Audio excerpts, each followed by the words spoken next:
Kalau kita tarik mau tumbuh 8%, kira-kira industri kita tumbuhnya mesti seperti apa? Kita mesti tumbuhnya seperti apa?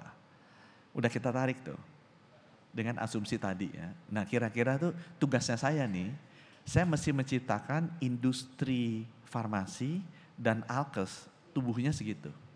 62, 8,5, 9, 9,2, 9,3. Sehingga yang ada di Perpres, ini udah dikasih target di RPJMN-nya Bappenas. Targetnya di kanan tuh, 6,2 sampai 6,8. Nah, baseline-nya kita 5,86. Supaya bisa naik average-nya ke 62, 6,8, saya mesti tumbuh alkes tuh seperti itu. Jasa kesehatan rumah sakit mesti seperti di bawahnya tuh, mesti lebih tinggi. Nah, tugas menterinya apa? Tugas menterinya adalah bikin aturan yang mempermudah swasta supaya bisa capai itu. Karena nggak mungkin pemerintah kuat. Dalam ekonomi Indonesia, struktur ekonomi Indonesia sekarang, waktu zamannya Pak Harto, itu 50% APBN. Itu semua orang cari proyeknya di APBN. Sekarang salah. GDP kita tuh APBN paling cuma 16%. Jadi dipaksa apapun Ibu Sri Mulyani, ya cuma 16% dari total ekonomi.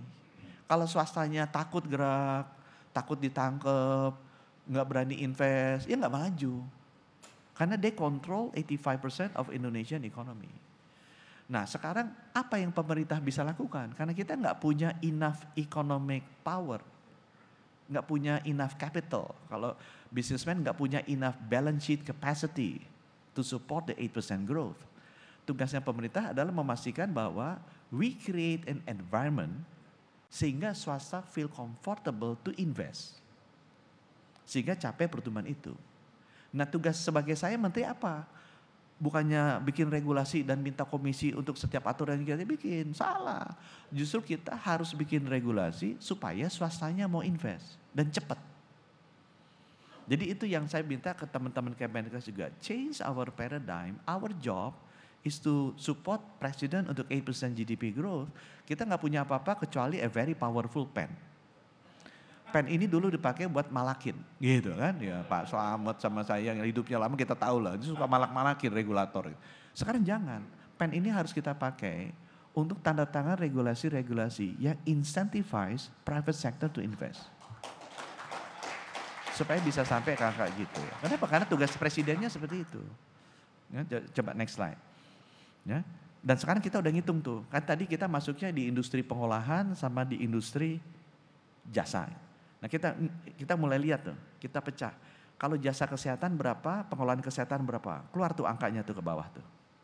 Nah keluar angkanya ke bawah, kemudian kita coba untuk bisa capai pertumbuhan, ini kan pertumbuhan GDP itu pertumbuhan revenue lah, pertumbuhan pendapatan Bapak Ibu lah. GDP itu paling gampangnya Bapak Ibu apa?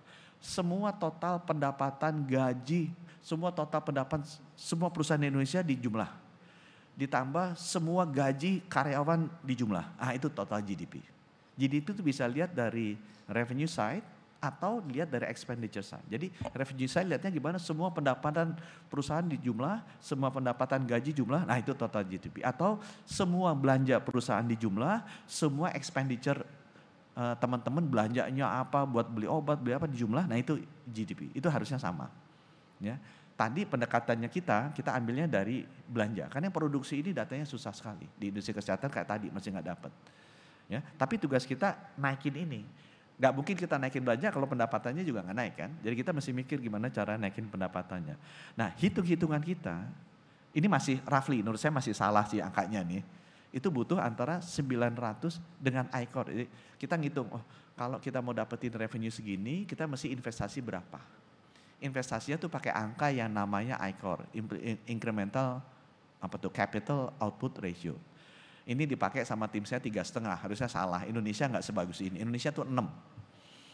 Ya, dapat 4 aja udah bagus. Jadi setiap kita mau dapat 1, kita mesti invest 6. Ya. Harusnya bagus untuk dapat 1% GDP investnya 4 gitu. Ya. Ini dengan angka 3,5 aja yang sangat efisien, kita butuh investasi versi BPS 943 triliun investasi, bayangin tuh. Ini angkanya menurut saya masih agak salah nih. Jadi BPS tadi kan bilang kita 2,17% kan, atau 460 triliun GDP kita.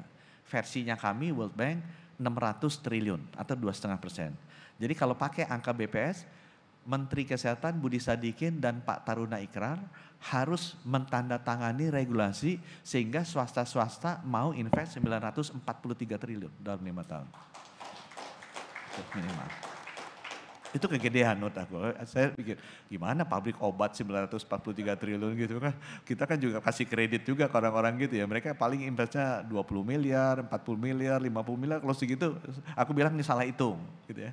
Cuma gak enak bilang ke tim saya salah hitung. Coba dikonsultasikan dulu. Jadi abis ini kita mau datang ke Menteri Keuangan. Kita mau duduk lagi sama teman-teman Kadin. Saya mau duduk lagi sama Bappenas, sama World Bank yang ngerti developmental economics untuk translate. Untuk bisa mencapai angka tadi, grow yang tadi 6% sampai 10%, kita mesti invest berapa sih? Gitu ya. Nah, tapi untuk ini memberikan gambaran ke teman, ini masih preliminary ya, jangan di quote angka ini, nanti masukin ke wartawan. Tapi untuk memberikan bahwa di Kementerian Kesehatan kita mulai berpikir nih, pilar transformasi nomor 3, gimana merealisasikan ambisi Bapak Presiden 8% GDP growth. Kita tahu itu swasta yang harus drive, sekarang apa yang harus kita lakukan agar swasta mau drive? Regulasi apa ya?